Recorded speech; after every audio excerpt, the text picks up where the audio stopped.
Welcome back. This is Coach Feeney, back with the 21 Boom Guided Meditation Series, and going to do things a little backwards here today. We're going to start with more lesson material, and we're going to kind of dive into a quick, like, take a little, dip our toes a little bit into a meditation, come back out for a little bit of debrief, lesson stuff, and then go back in for a little deeper meditation by the time we're all said and done, and we'll finish on that today.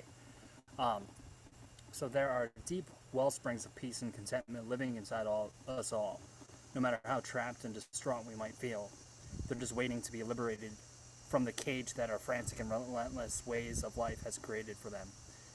True happiness, peace, and contentment can be found, and you can rediscover them for yourself. I'm not promising eternal bliss.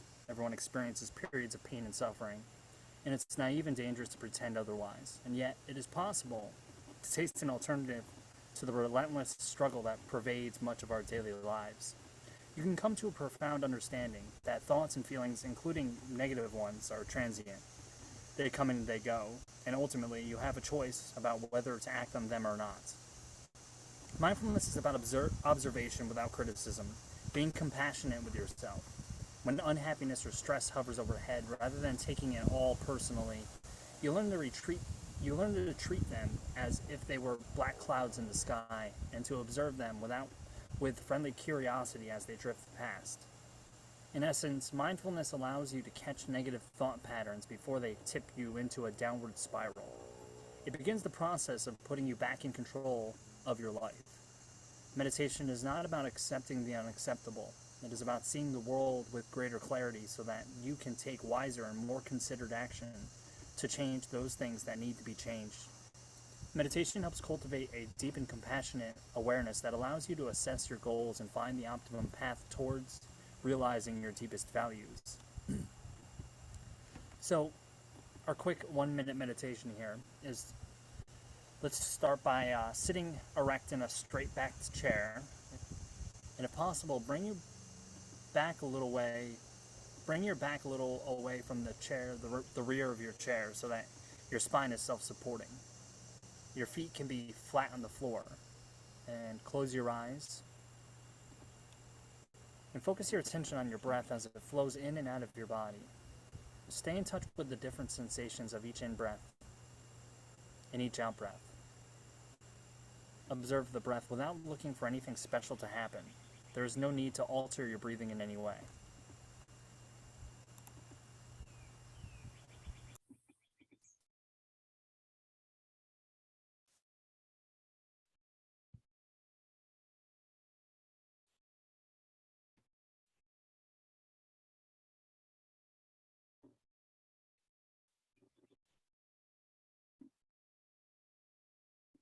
After a while, your mind may wander.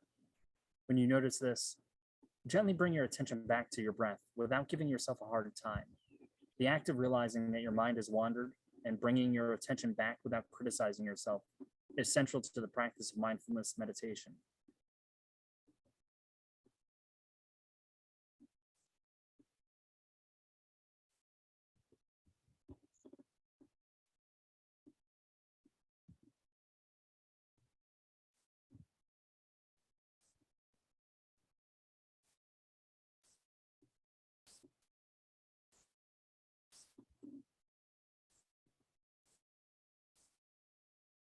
Your mind may eventually become calm like a still pond, or it may not.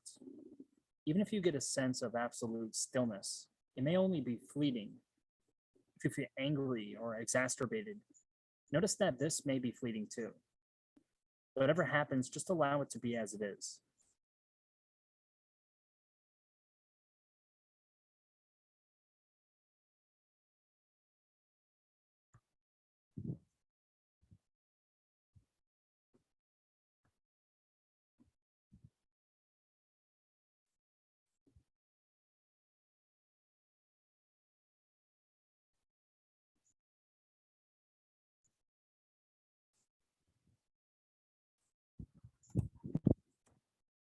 Let your eyes open and take in the room again, the space around you. There's many benefits of mindfulness meditation in the way we just practiced it for the last 60 seconds, or roughly about. Numerous psychological studies have shown that regular meditators are happier and more contented with than average.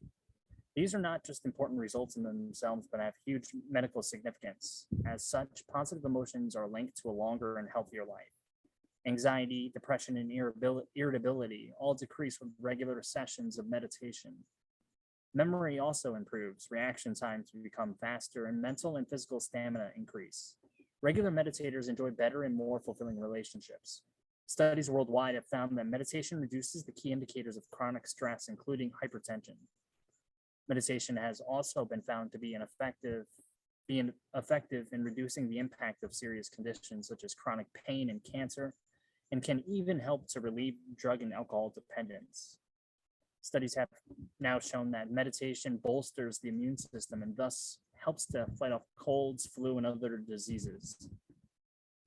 Finding peace in a frantic world. So when you start to feel a little sad, anxious, or irritable, it's not the mood that does the damage, but how you react to it. You can't stop the triggering of unhappy memories, self-critical thoughts, and judgmental ways of thinking.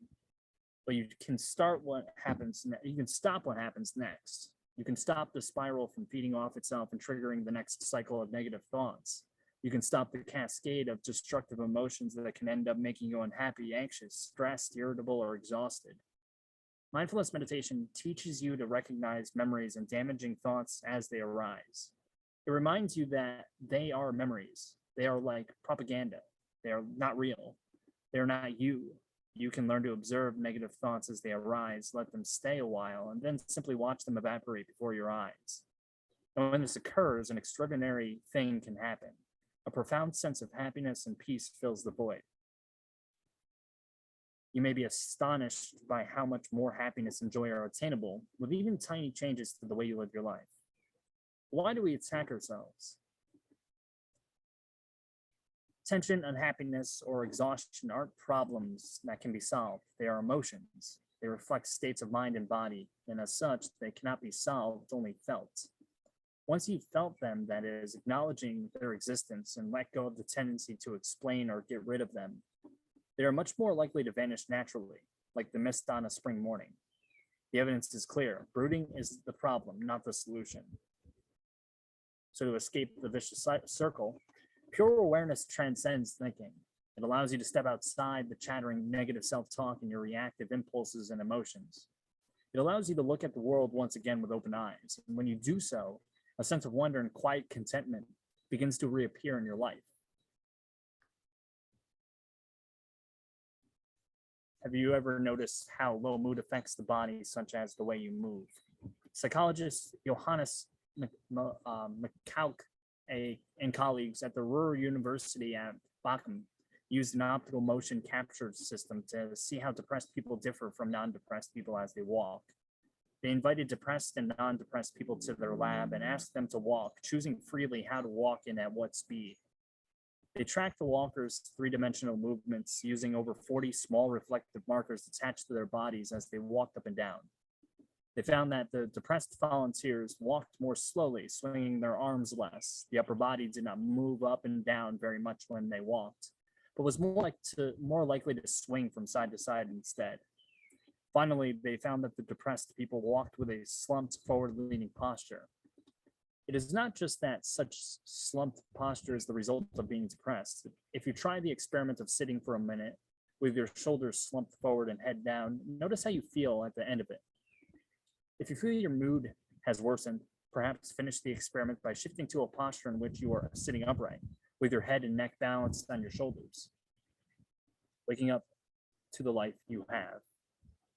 It's all too easy to become locked into a cycle of suffering and distress when you try to eliminate your feelings or become enmeshed in overthinking. Negative feelings persist when the mind's problem-solving doing mode volunteers to help, but instead ends up compounding the very difficulties you were seeking to overcome. But there is an alternative. Our minds also have a different way of relating to the world, and it's called the being mode. It's akin to, but far more than, a shift in perspective. It's a different way of knowing that allows you to see how your mind tends to distort reality. It helps you to step outside of your mind's natural tendency to overthink, overanalyze, and overjudge. You begin to experience the world directly, so you can see any distress you're feeling from a totally new angle and handle life's difficulties very differently. And you find that you can change your internal landscape, the mindscape, if you will, irrespective of what's happening around you. You are no longer dependent on external circumstances for your happiness, contentment, and poise. You are back in control of your life. Mindful awareness or mindfulness spontaneously arises out of this being mode when we learn to pay attention on purpose in the present moment without judgment to things as they actually are.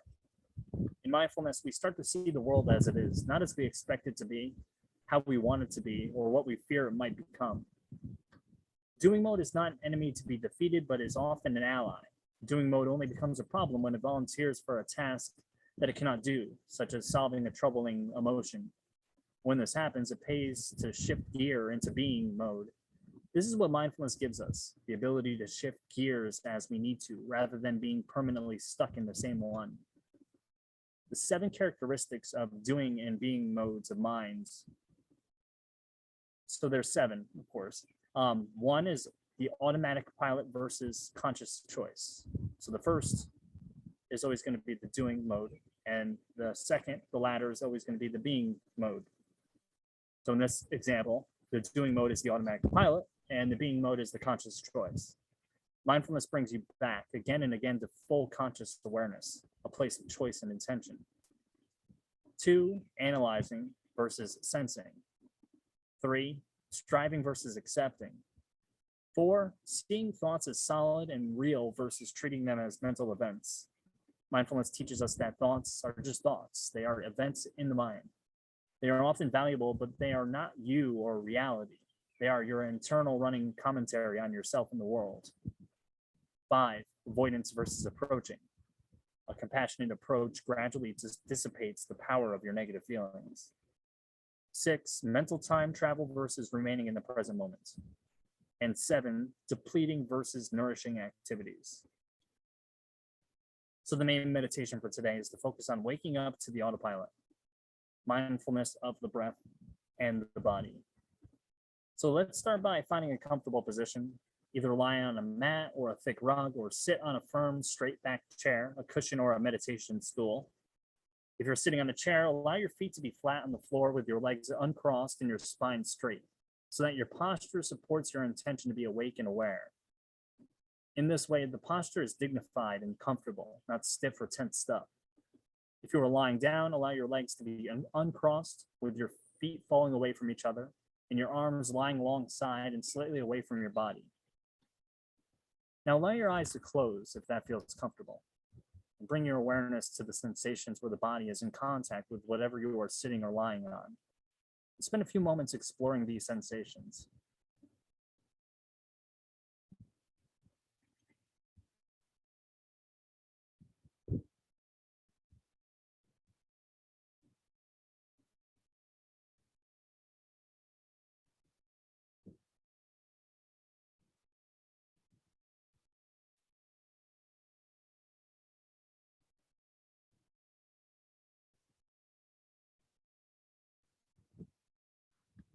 At a certain point, gather your attention and move it to focus on your feet so that the spotlight of attention takes in the toes, the soles of the feet, the heels, the top of the feet, and the ankles.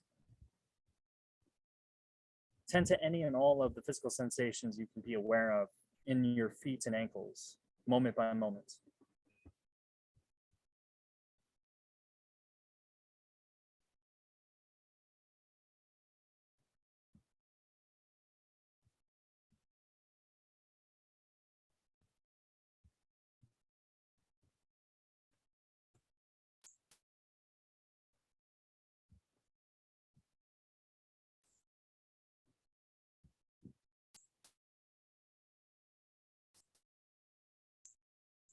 Notice how sensations arise and dissolve in awareness. If there are no sensations, simply register a blank. This is perfectly fine. You're not trying to make sensations happen. We're simply registering what is already here when we attend.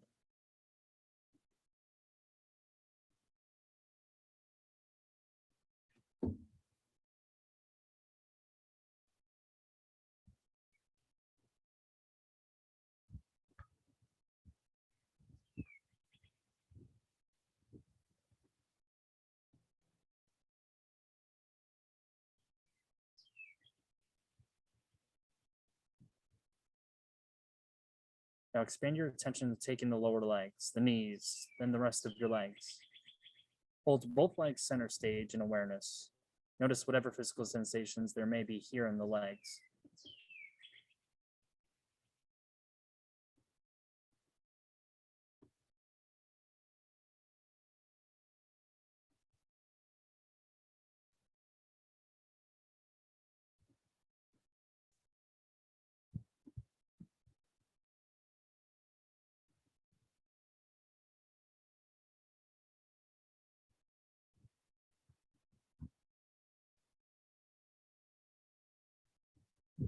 Expand your attention up the body to the pelvis and hips, the lower back, and the lower abdomen. Move up the torso to include the chest and the back, right up to the shoulders, noticing all the physical sensations in the torso.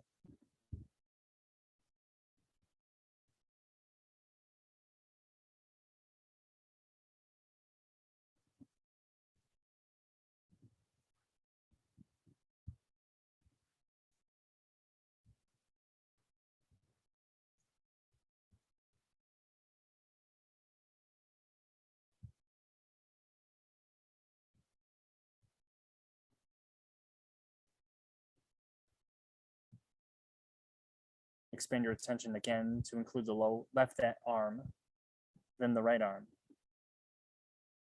then the neck and the face and the head, until you are holding the whole body in awareness.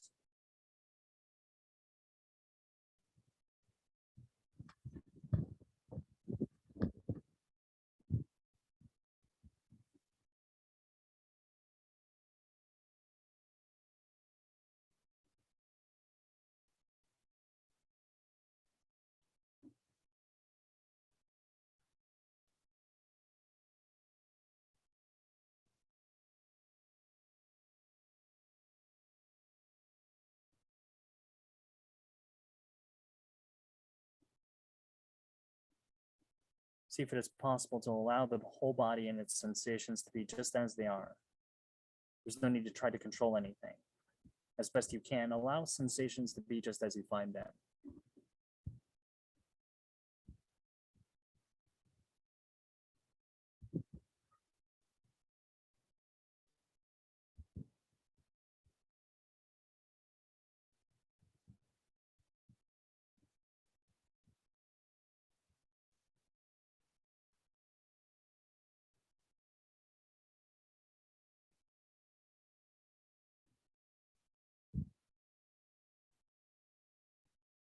At a certain point, bring your awareness to the center of the body, to the sensations in the abdomen as the breath moves in and out of the body.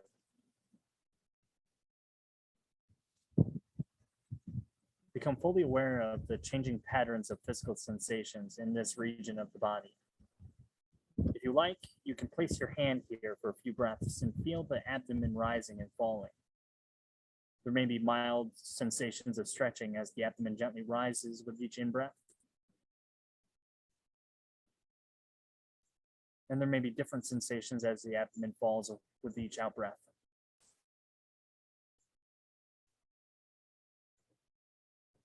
For the full duration of each in-breath and the full duration of each out-breath. Be fully alive to the sensations of breathing.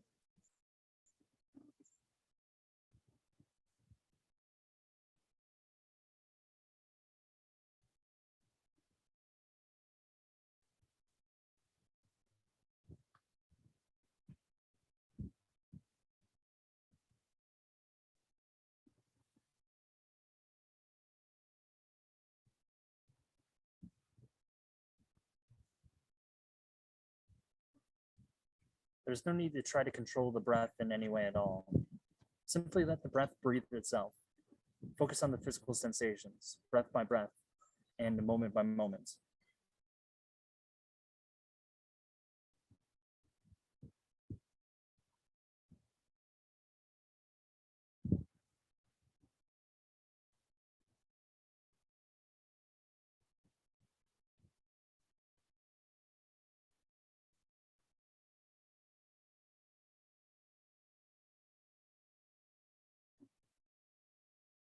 Sooner or later, you'll probably find that the mind wanders away from the breath to thinking, planning, remembering, or daydreaming.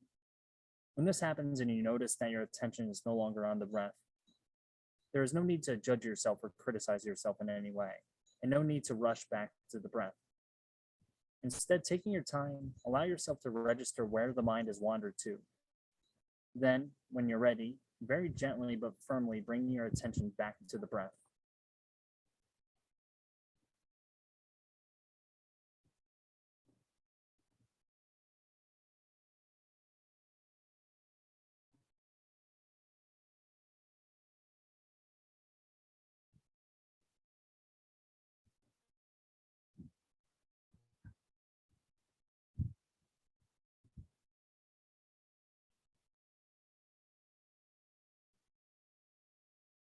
Such mind wandering will happen over and over again.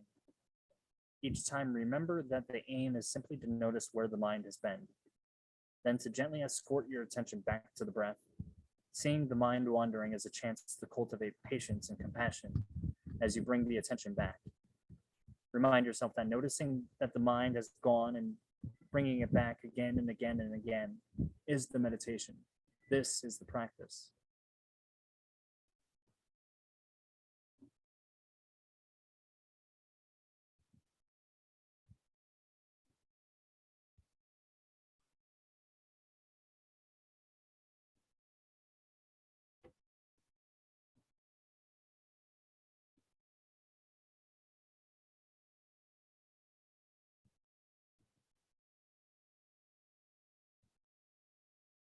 Now continue coming back to the breath whenever the mind wanders, allowing the breath to be like an anchor, grounding you in the present moment.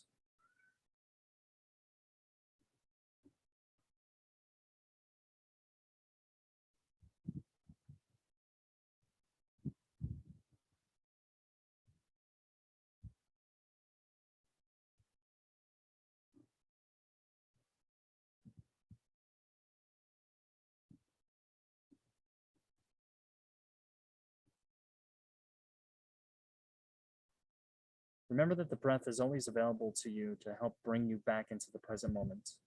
When you find your mind scattered and dispersed by the rush and busyness of your life, it's always here as an anchor deep within you, a place of stillness and of peace. Thank you for choosing to be here for this week's meditation. When you're ready to return back to or come out of the meditation practice, begin wiggling your fingers and toes. Gently start to move your other limbs and body parts and open your eyes. Job well done. Congratulations on completing this week's meditation. And I will see everybody back here next week as we continue the 21 Boom Guided Meditation series. This has been Coach Zach Feeney, and I will see you next time.